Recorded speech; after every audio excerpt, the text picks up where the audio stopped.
Age is the chronological measure of the body decaying.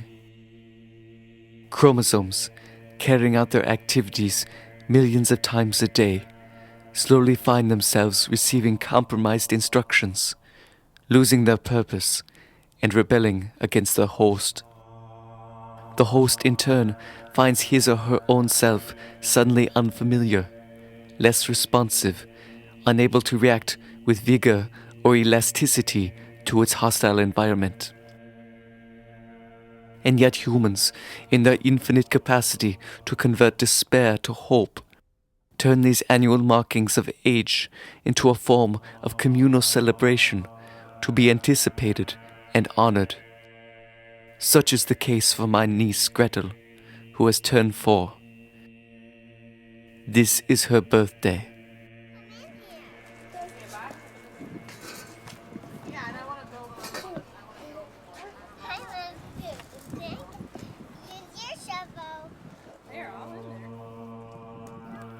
Gretel's friends are numerous and varied.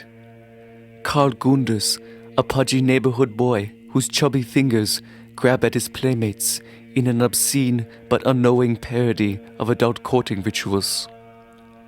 Elsie Beckenbauer, a pigtailed sprite whose love for her Kool-Aid drink is unmatched in suburban romantic novels. Christoph, who is a dirty little shit. And there is a dog. Oh dog, what would you speak if you had the means of expression? Would you bark your approval for the joyous proceedings? Or would you cry for the tantalizing food kept cruelly just out of your reach? Good dog. And what foods? Frosted cakes infused with flavor from chemicals with no counterpart in nature. Cloying juice drinks that stain the lips of their greedy imbibers, marking them with the sign of a glutton. There are also Pringles. What merry games to play! Gretel takes her playmate, indicating his status as an outcast, unworthy of the group's company. The children run from his presence to prevent his wretched state from infecting their own. His only choice is to chase them desperately, to transfer his disease to a new scapegoat so that he may rejoin society. If he does not, presumably he will die alone. Oh look, a penny. Heinrich makes faces for my camera. They are grotesque mimicries of humans in the greatest depths of agony and suffering. Perhaps one day he will know their real analog. A brightly dressed clown travels the perimeter of the gathering, twisting balloons into shapes meant to crudely approximate wildlife.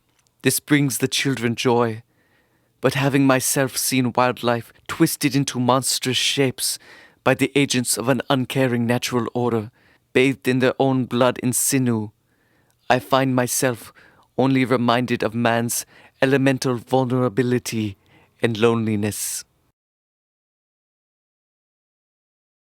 What is this? The children wish for me to perform a trick for them. I take my new penny and hold it out for them to examine. Suddenly the penny is gone. They cannot have it.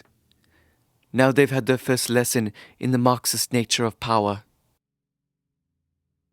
The adults grow restless in their indolence, their domestic beers inspiring idle thoughts of affairs with each other's wives.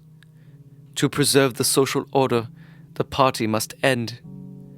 The little adults in training, having play-acted their future roles of preserving timeless rites and rituals, choosing a partner for primal rutting, and impressing disgust on those who fall outside their standards of beauty and sociability, will now retire to their rooms, bellies full of sweets, and dream of a future beyond their comprehension.